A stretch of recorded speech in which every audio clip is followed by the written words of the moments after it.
Okay, so don't expect too much. I didn't get too much time to, prepare this presentation. And mostly, I got in on a flight from Bangalore and then they took off and then I took my laptop out and then they are like, we are landing. And that actually brings me to how most hackathons feel like. This is me in, I think it's in 2016, and this was a hackathon conducted by Philips, and we were, we were the winners, and we won like a 1 lakh prize for building a clinical and technical app using machine learning. Now, how many of you here this is your first hackathon? Okay. So they are going to announce a few winners, and I know this firsthand because I have also participated in other hackathons. So they've told that I have participated in won multiple hackathons, but the number of hackathons that I've lost is probably more than that I've won. And then it always stings when you know that you put in all this effort and then somebody else gets selected as the best in your category.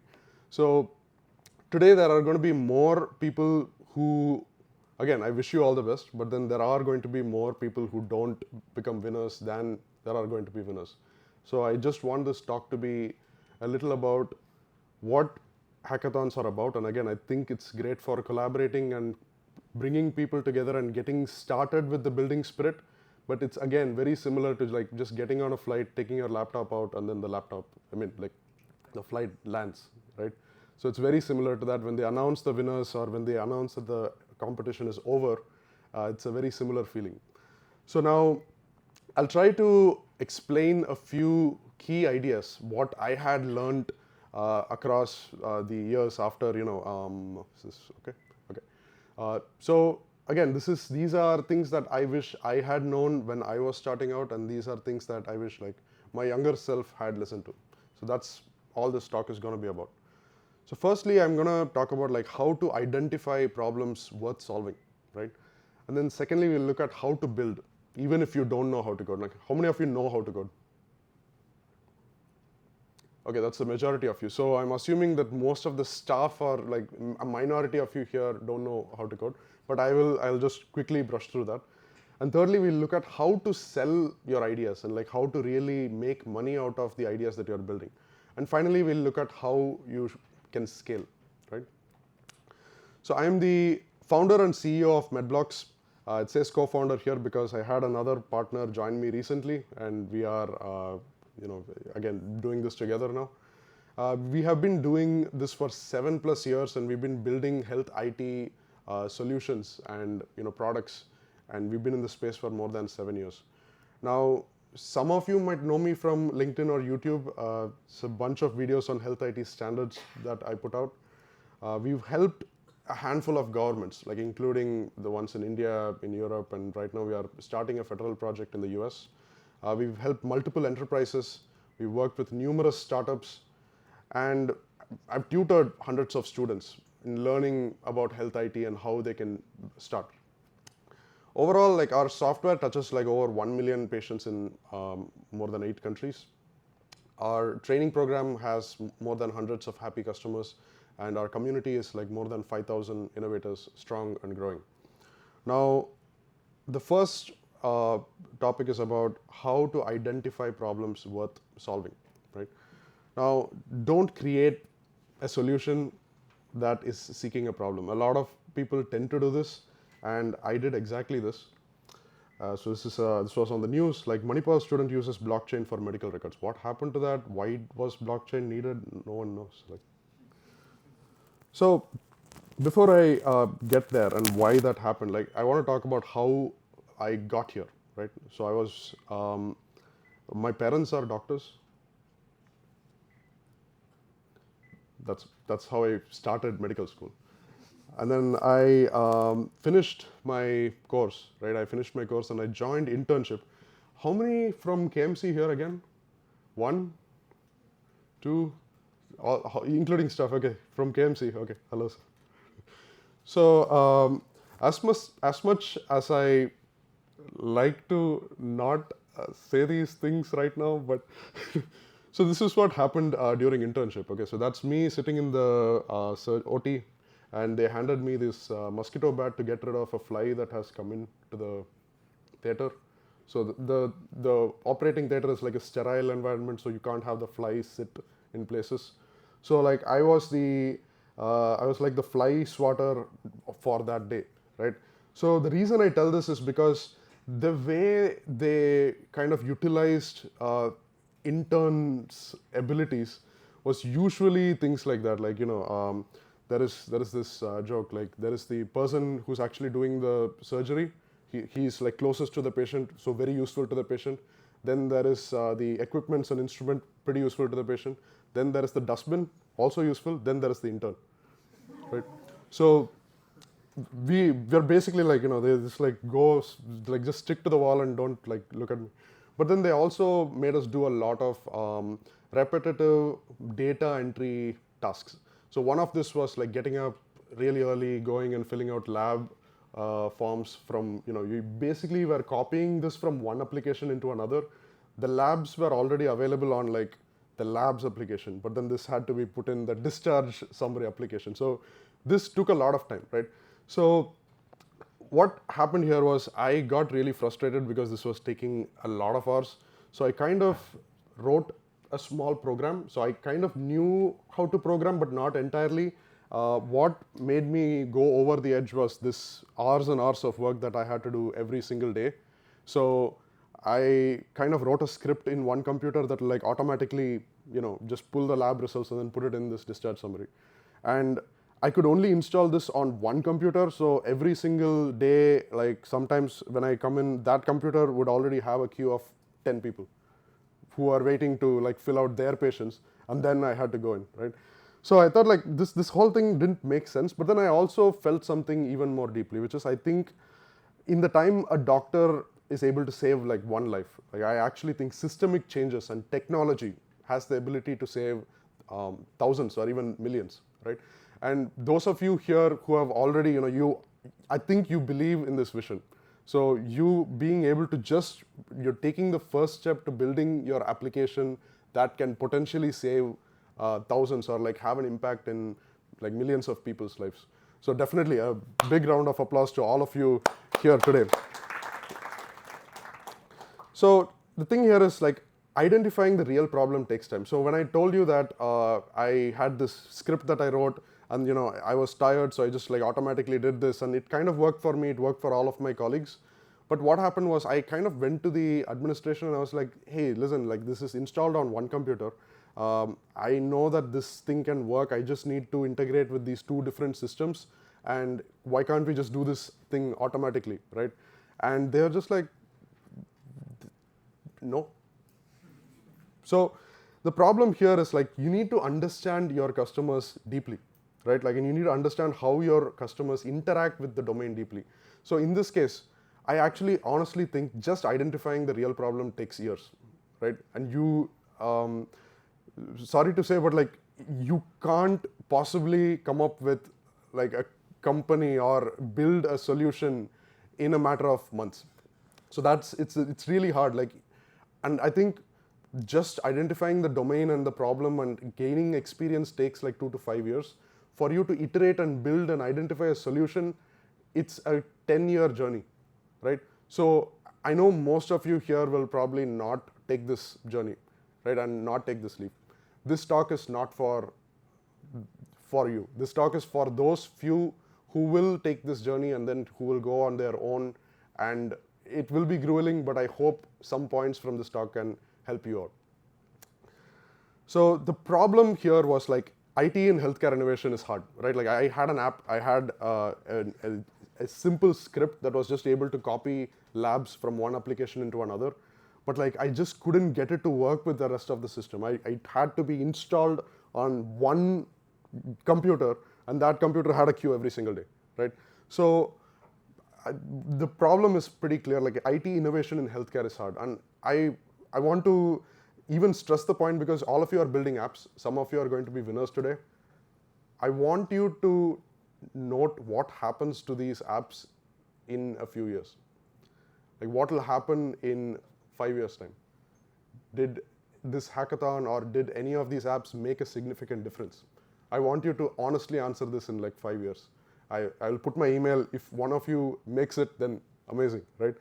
But the reason this is hard is because like hospital systems have multiple generations that they evolve through. So for example, you can have a department, a simple IT department, and just have one hospital information system with one single database that will serve the needs of one single department, right? As soon as you start, again, like this is limited in functionality, you have all of this data with one single person. So this is usually, you either build this hospital information system yourself or you buy something. So for example, what is present in KMC right now is something similar to this, where like you have, you have the KH portal, you have the discharge summary, you have all of these different things that are present as one big system of things, right? Now, the second generation looks kind of like this. So you have, again, like I would say KMC is between 1 and 2 because we do have multiple different systems. So you still have the base barebone hospital information system, but on top of that you have another app for like patient admission and discharge and some demographics, something for lab information system, something for PACS, right? You still don't have different systems talking to each other. And again, like the problem here is each of these systems have their own databases. The problem that I had was the lab system didn't talk to the hospital information system, which had the discharge summary, right? So this is again, like it's really difficult to move data around. Like all of these people have their data in their own, like stack. And again, like there is going to be repeated data entry, and you can get away with this if you have a lot of interns. Now the third generation here is where you start developing standalone EMRs, right? Now again, I was talking to doctor here, which is the head of plastic surgeon, and he wanted an EMR that wants to be built specifically for his department. And absolutely, that's the right way to go, right? Because you have your requirements, you want better care, you want better outcomes, you want to track this data. So it makes 100% sense to do this. But what happens is that the patient enters into the system, the data gets entered in one EMR, and then the patient goes to another system. This data does not follow, right? Like you just have, you're creating new silos of data now, and each EMR has its own copy of this patient's, I don't know, allergies or this patient's diagnosis from 5 years ago repeatedly, multiple times in different formats. Now again, this is definitely difficult to move data around. Again, repeated data entry here as well. But the clinical data is all over the place. Like you don't have a single repository, and you can't say like, that's the clinical data, do research on it. You can't do that. You have hundreds of different places where you have clinical data, right? Now, the fourth generation, which is what a lot of hospitals in the US and all of the other rest of the world are kind of moving towards, which is integrating between these different systems. They have a separate system for each, and then they integrate between these different systems. Now, can anyone tell me what is the problem with this? What happens here?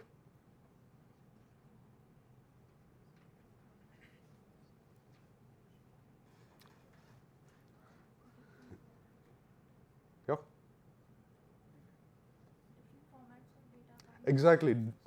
Absolutely. Different formats. And not only because of different formats, you need to map this clinical data, right? You need to map it from one application into another. This is extremely expensive and it's prone to errors. Now, I'm not kidding you when I tell you this integration effort is 10 times more expensive than buying the EHR itself, okay? And the reason for this is because of this problem called end-to-end, right? So you have, so on the left side, let's say you have multiple EHR systems, right? If n number of EHR systems need to communicate with n other number of applications, the number of integrations that you have to build is n square. Yes, absolutely, n square. So n square is not scalable, right? Like it gets really out of hand. Like let's say you have 10 EHR systems. How many integrations do you need? 100, right? And 10 is not even, it doesn't even cover the number of departments in KMC, I would say. Like 10 is like a low ball figure. So that's where this idea of having a common data lake or having one common standard in the middle started making sense. So again, all of this is like, how do you understand the problem domain? Why is this important? How did I discover this was important? Right? Like, so once you have a clinical data repository in the middle, and then you have different EMRs that are directly communicating with the clinical data repository, and they are not storing their own data. All of them are persisting information back into the clinical data repository. This becomes generation 5, right? And you separate the data from the application. You're able to have common APIs that all of these EMRs and apps are able to use. And another additional benefit is that you can make this clinical data repository vendor neutral. So it doesn't need to be in a format of one single vendor. It can be based on standards like SQL, for example. Now, again, the problem is still the same. Like, IT innovation in healthcare is hard. One possible solution is separate the data from the application using standardized APIs, right? That's what I've been going with. That's the bet I've made. And so far, it's been working out well. But then again, every single time something new comes out, I need to test my assumptions. Does AI make a difference here? If data is going to be easy to enter for AI, is this going to change the nature of what I do as a business? So you need to keep the problem stable, like keep the problem as it is. That's in bold, like do not change the problem. The problem is still going to exist. The solution is what changes, okay? So be extremely flexible with your solution. Be adamantly firm with your problem, right? Like, try to understand your problem domain in as depth as possible. Now, this data platforms, fortunately for us, took off, and a lot of governments worldwide have started implementing this. So, for example, today we have more than 100 apps built on this standard called Smart on FHIR. Okay, and this can go from anywhere from bilirubin monitoring to diabetes charting to just like pulling up relevant findings. All of these apps are out there; they're available, and people can download and use them. Right? But all of this needs a clinical data repository that supports this standard, Smart on FHIR, right? So which is what people, I would say, if there is one key takeaway from this talk for the clinical folks out there, that is, there is a new paradigm of bringing digital health transformation, and that is that of the data platform, right? Like, you separate the apps from the data, and the reason here, again, is the lifetime of a patient is around 80 to 90 years. Right? So your data needs to last for 80 to 90 years. The average lifespan of an enterprise system is around 10 years. So when you're building an app and you store all the data and you go and find another job, or you just like go and do something else, this data basically rots. This data is getting slowly degraded over time, right? So you need a data platform which separates the data out from the application, and that way, people are adopting this really fast. But for the engineering folks out there, how do you, again, most of you may not be into the healthcare domain, and this is, again, I want it to be a general talk as well.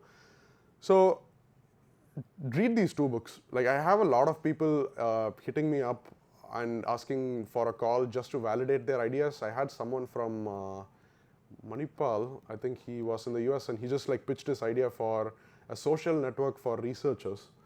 And like, you need to understand the problem domain. You need to make sure like people are able to pay for it. And again, like, I won't do justice in these few minutes. So the MOM test is an extremely good book. It's a book that tells you how can you test your idea and how can you see if your idea is good or not, even if you're asking your mom, right? So if you go to your mom today and ask her like, hey mom, I've built a great cool app for psychology, what do you think? Is she gonna say like, it sucks? No. So how do you ask questions so that even your mom can answer honestly back to you? That's the MOM test. $1 Million Weekend is optional read, I would say, but it has good amount of takes on how you can quickly test your idea, how you can make sure people are willing to pay for this. Is this a problem really worth solving, and so on, right? But spend 80% of your time on the problem, not on the solution. The solution is going to keep changing, right? Like, with every new breakthrough in tech, the solution might be different, but the problem is going to stay the same. How to build? Most of you know how to code, so I'm going to probably skip this. So I'll just tell you like how I learned how to code. So I think what they teach in college or what they teach in university, they teach you how to learn basically. Like they do not, you know, and I think I really want to tell this because a lot of people that I see coming out of engineering colleges are unhireable. Okay, I'm not able to hire them mostly because like I think when I was in medical school and I was just like, hey, this problem is frustrating me, I want to learn something, I immediately went online, I went on these online courses, quickly learned how to code. And again, like there are really good books that will help you do things faster than hundreds of courses. So books are extremely high in quality and they are still relevant, right? Like, so you may look at a YouTube video or a course and you might feel like you're learning, but a book on the other hand goes in depth and you're actually able to like apply it to real world problems, right? So build, try to learn, and do not stop just because your peers are at that particular level, right? So here I think an important thing here is the reason why I never stopped was because I didn't have any peers. So I was doing this by myself and I did not know when to stop. I did not know like, okay, I've learned the database concepts. Okay, now I move to distributed computing. Okay, now I learn Kubernetes. Okay, now I learn like, so I never stopped, right?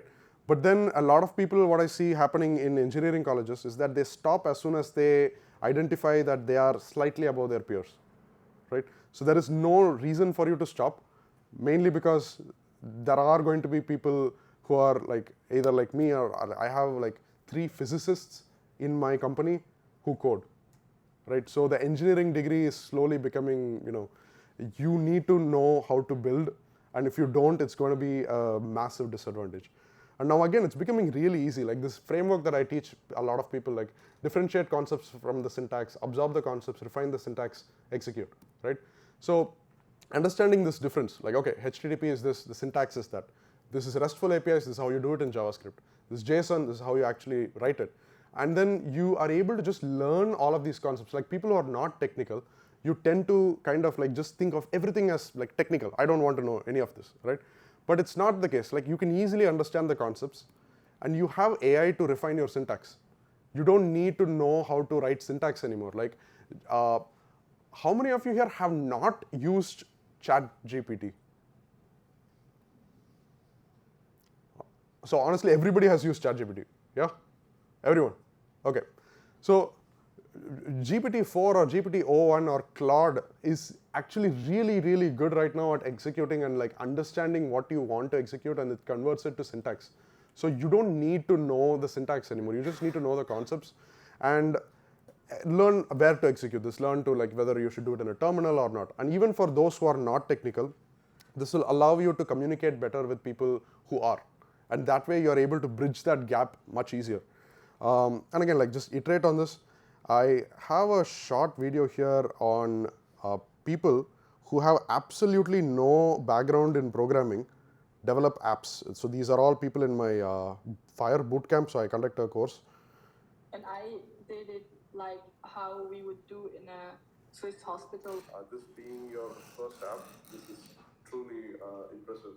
Thank you. Yeah, let me go ahead and add the patient. First time in life writing a web application code. So we have a phase 1 cancer clinic and we're building some research labs. We want to start building the base for this future app. Just a big round of applause in the chat, please. This is excellent. Everybody who's attempted it for the first time. Thank you, and the credit definitely goes to Vipin. Yeah, I know you are not able to see most of the video, but okay. So the thing is, if people who have no idea how to program are able to program, then people who are coming out of engineering school would be expected to know even more, right? Like, so you'd be expected to know higher level concepts and actually execute. So just coding is not an advantage anymore. And if you don't know how to build, you are at a significant disadvantage as opposed to most of the other people. Because it took me like 1 to 2 weeks to teach these people and induce them on how to build, right? So they are able to do it. And I did it like how we would do it. Okay, that's not.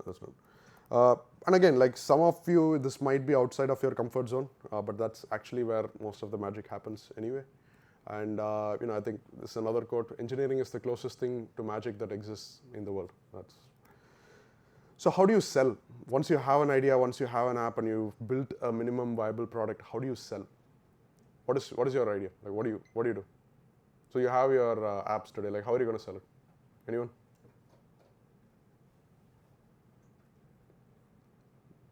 If you don't find who to sell it to. Okay.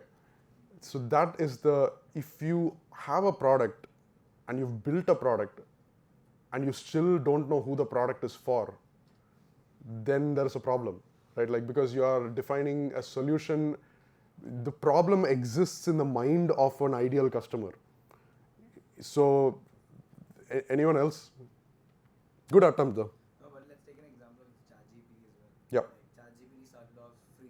Yep. Right? After it became a need for every person to use ChatGPT as an AI tool or for their working Yep. situation. And now after that, they made it to a subscription model, which is one method I would prefer to go forward with. Okay.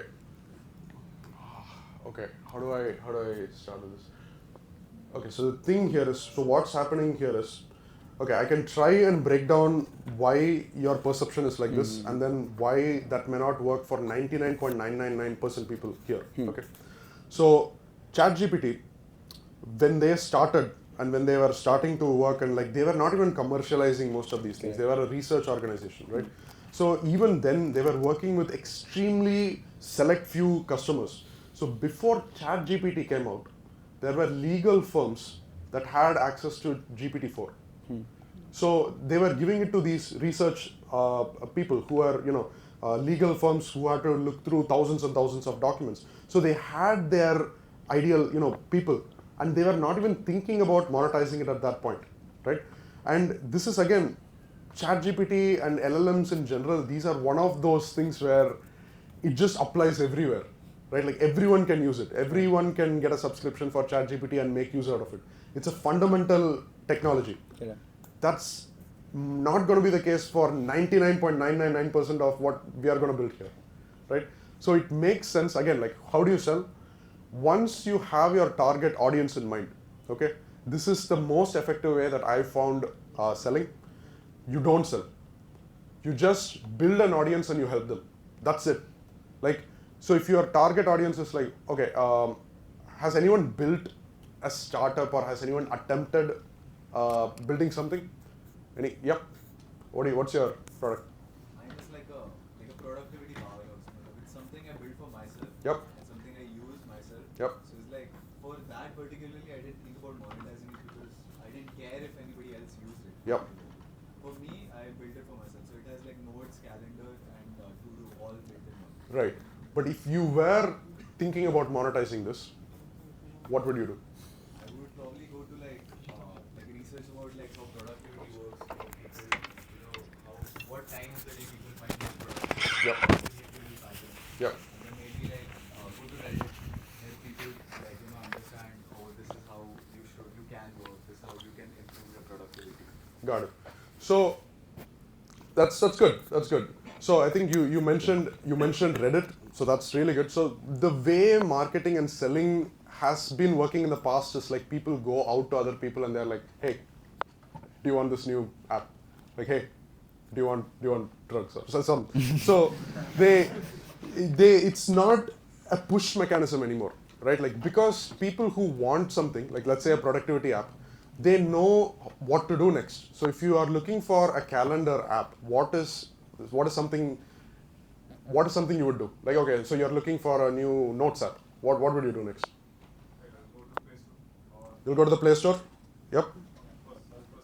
Excellent. Search is the number one finder of other things. We are living in an inverse sales economy right now. So you don't push. You put out content for people to find, right? So what you would do instead is you make a shit ton of content on everything related to productivity and calendars, and look at other people who are doing the same thing, right? Look at what is that guy, Ali Abdul. Look at I know like 4 or 5 people, I'm not getting all of them. Look at exactly what kind of content they put out. Like, try to build that audience. Try to be as niche specific as possible. Try to provide value to your customers. So that's basically what I did. Like, I started putting out a ton of videos on YouTube. I started writing a lot of blog articles. And so far, we've never had to go after a customer ever. Every single customer so far is inbound. So they find us through Google, they find us through YouTube, and these things grow with time, right? Like, that's like another insane advantage that you'll have is even if you have no idea about the solution that you're going to build, if you know the problem and the target customer, you can start building an audience. And even if you change your solution midway, the audience still has the same problem.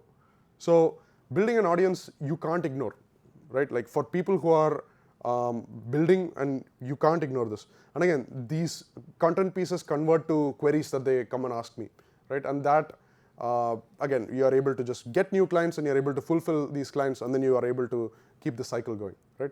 So again, there is what I was talking about is actually posting free content. It's not warm outreach, but these are the core 4 ways in which you can get new customers. So you either, it's people you know, you have one-to-one privates with them, like that is warm outreach. So you have your friends, your family, your people on your contact list, and then you just ask them, hey, will you be interested in the productivity app? Or you post free content, which is like, it's people you know, but it's one-to-many, like you put out a blog post or something like that. Cold outreach is people you don't know, but you send them a message or you send them an email. And again, like run paid ads is people you don't know and you put out something en masse, right? All of these work kind of, but then I can't comment on this because content and warm outreach has been working extremely well for me. So that's all I'm going to say. But most of all of this comes from $100 million leads by Alex Hormozy and Expert Secrets by Russell Brunson. So these are resources for you if you want to up your sales game. How to scale? So do I have time? Yeah? Okay. So how do you scale? First, you need to find customers who are able to pay you at least, like once you make your first $1,000 or once you make your first lakh, then you think about scaling, right? But the way you scale, can anyone answer? What do you do? How do you scale? Have repeating customers. Have repeating customers. Extremely good. That's really good. That's a good answer. Anyone else? In a way, like technologically. No, I don't mean technologically. I just mean like as a business. How do you scale? Technology, that's, yeah, I know, engineers think of that. Okay. Most of the time, that's not even the problem. Most of the time, like engineers think too much about engineering scaling when it's really not the issue. You have like 2 users. So put your customers on a graph. Okay, like the first thing is like you need to be able to choose your customers. So let's say there is like an average project budget. So for us specifically, we are in health IT field. I'm putting this just to give you an idea of like what this looks like, right? So there are people who are going to be paying you $1 million for the same work that you're doing. There are going to be people who are going to pay you $100,000. There are going to be people who are going to pay you $10,000, right? Depending on what level you are at, right? So let's say even if you take a productivity app, if you are selling productivity coaching for business executives in Fortune 500 companies, that is like people will pay a lot of money for that. But if you're selling a notes app to college kids in Manipal, good luck. So it's like you need to be able to choose your customers really wisely when you're starting out, okay? And this is very vital, especially because of the ChatGPT example that you gave. For you to be able to serve thousands of customers, like I'm not telling that you can make $1 million annual recurring revenue just by serving individuals, okay? You can do that. There's nothing stopping you from doing that. But then you got to serve like thousands of these people, right? You got to serve thousands of these individuals. Now, what you need to serve thousands of these individuals are, you need a lot of money. You need a lot of capital, right? Like, so when you start thinking about like the big companies, you look at Amazon or you look at Google, and then you think, oh, that's how business is supposed to be done. But that's the exact opposite. Like you don't do business like that because they are able to do that because of the scale at which they are operating, right? And you can only make profit at that scale. So let's say I'm deploying an EHR system. I'm deploying like these health data platforms.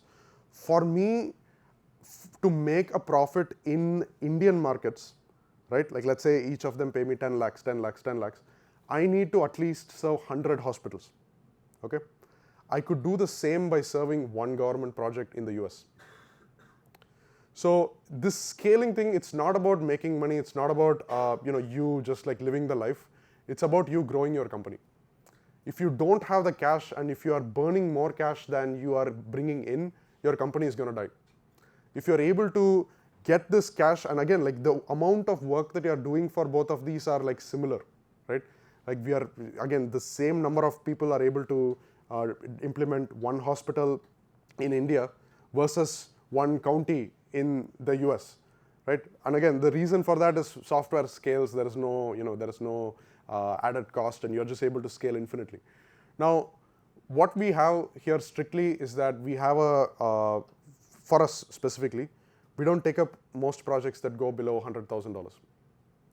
Okay, and the reason here is very simple. For the team, for the number of team members we have, for us to be able to build a very good health data platform for the masses, the kind of projects that we need to take up now is this. We can't build the fundamental infrastructure if we keep taking smaller projects because we won't have enough money. We need to hire more people to do that. So it doesn't work for the mission that you're on. So make sure you choose your customers wisely, right? And once you choose your customers, stick to it. Say no to, again, like you need to be able to say no to customers again and again and again. If you're not saying no to your customers, then you're doing something wrong, right? Like, because there will be people who approach you who are not a good fit for you, and you got to say no to them, right? And this kind of happened with KMC. So they approached us for one of the EHR implementation here, and unfortunately, we would have wanted to do this. We really wanted to do this because that is the problem that started me on this journey, right? We wanted to implement our platform in KMC, but with the resources that we had a project going on in the US, we had another project going on in Sweden. We could not that would be kind of killing our own company, right? Like it's not saying, it's not because they're not giving enough money. It's because the same work will fetch us 100 times more, and that will allow us to invest more in the fundamental tech that we need to power, right? So you need to say no multiple times. And again, that means saying no to multiple thousands of dollars. Like it's all of this combined will probably be a lot, but we gotta, we keep saying no to most of these projects, and then we put it on, we have a community where we put it out and we just like, hey, partners, can you please take these projects? We can't take this, we can't do this. Can you help them, right? So scaling, this is an extremely good book. This is about processes and how you implement processes. Don't read this before you have product market fit. Like it's just like, this is more later in the game. Like once you have good revenue, once you cross 1 million annual recurring revenue, something like this becomes helpful for you to get to like about 10 million USD annual recurring revenue. But until then, it's a good book. It's a good book, usually often avoided, like not a lot of people read it. But yeah, what have we covered? How to identify problems worth solving. Spend an ungodly amount of time on the problem and the problem domain and the customer, and like understand what they want. You need to follow them, you need to stalk them, you need to understand exactly what they're going through, what their emotional state is. I have pictures of my customers in my working space. I have literal pictures of my customers with exactly the words that they've used. And again, this is useful for writing copy on the website, but it reminds you, you're serving them. Those are the people who are building this for. How to build, even if you don't know how to code. A lot of you know how to code, and if you don't know how to build, then it's going to be really bad. How to sell, you don't. You just build an audience and you solve the problems that they have. And finally, how to scale. General resources. Y Combinator is excellent. Y Combinator, Michael and Dalton especially, their talks on YouTube is extremely good. Alex Hormozy, Russell Brunson, all of these. Like I think selling is probably going to be your weakest suit, right? So most of you are not going to have an issue on the technical side of things. You're going to be able to implement, and with AI making things much easier, technical side is not going to be a differentiating factor. But your ability to understand the domain and sell is going to change things, right? So that's about it. Thank you. And yeah, any questions? Oh yeah, you can complete laugh. Any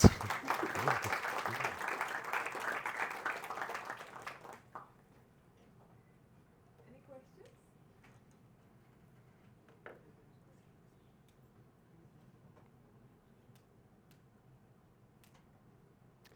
Either you understood everything or yeah.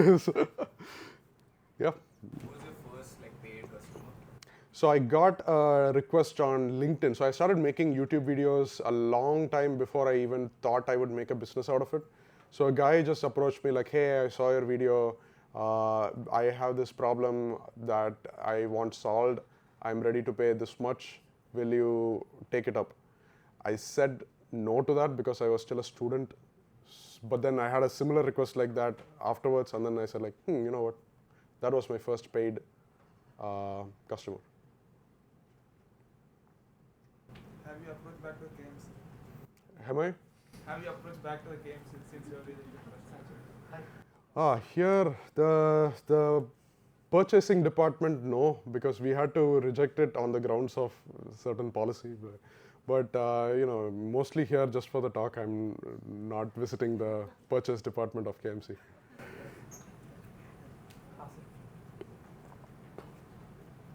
Hello, sir. So my question was about scaling.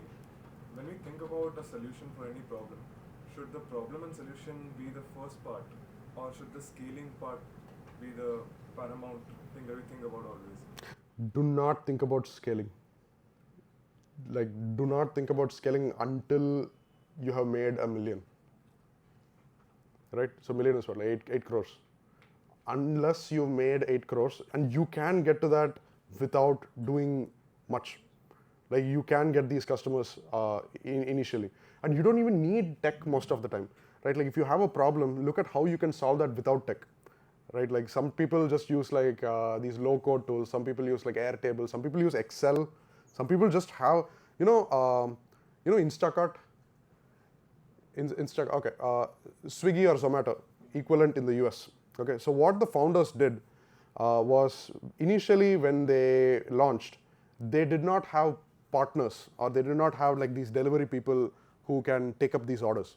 So it was just 2 founders, and what they did was anytime somebody, like they had the app and so on, so anytime someone placed an order on the app, the founder would go and collect the order from the restaurant, and then they will manually deliver it to the people, right? So think about like, that's the other thing, like Y Combinator keeps saying this, do things that don't scale. Like to start off with, always do things that don't scale. Do not think about scaling. Get your first customer, get them through the door, get your first dollar or rupee, make that money, and then think about how you can do this for hundreds of other customers. Scaling is not something you should be thinking about. Yeah. Got it. Thank you.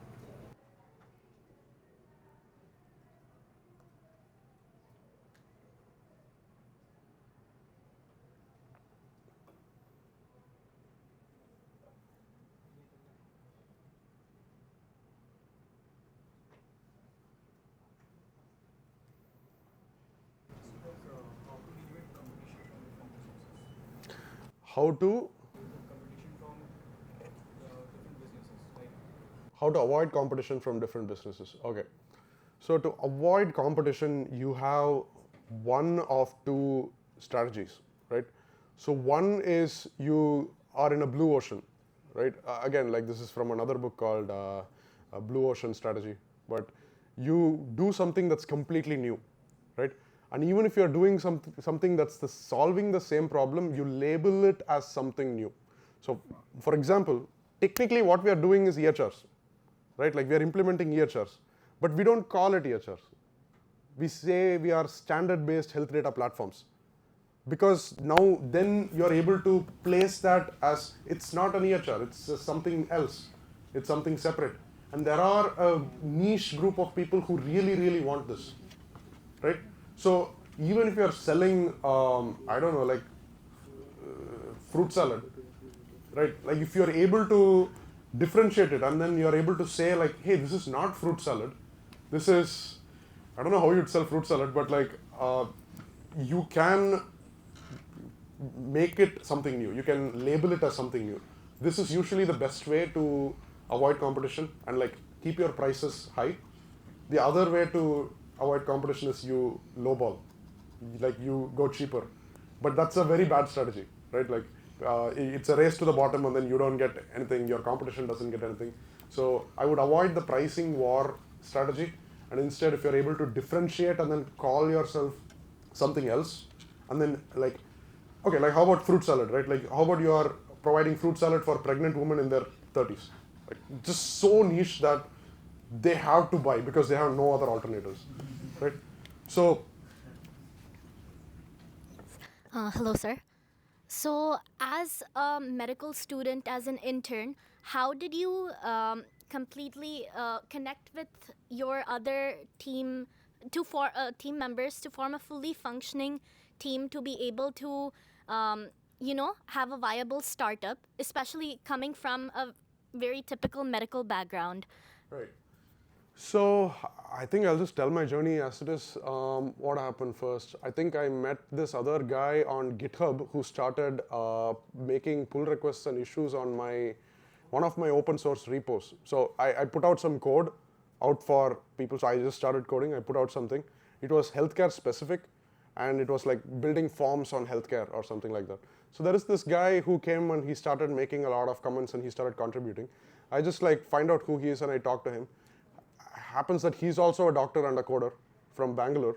So he came in as the co-founder, and immediately after that we needed to hire a lot more team members so that we can serve the people that we have. So I put out a job posting on LinkedIn for software engineers, and I got a bunch of resumes, and out of that I selected a physics graduate. I just gave them a task phase, like I gave them an assignment to complete, and I just selected them based on how good at the assignment they were. So I got a physics graduate, I got a chemistry graduate, and I got one computer science person. That was the initial core team. And again, all of these three people, we had to train them a lot to like get to like understand the other technologies that we were using.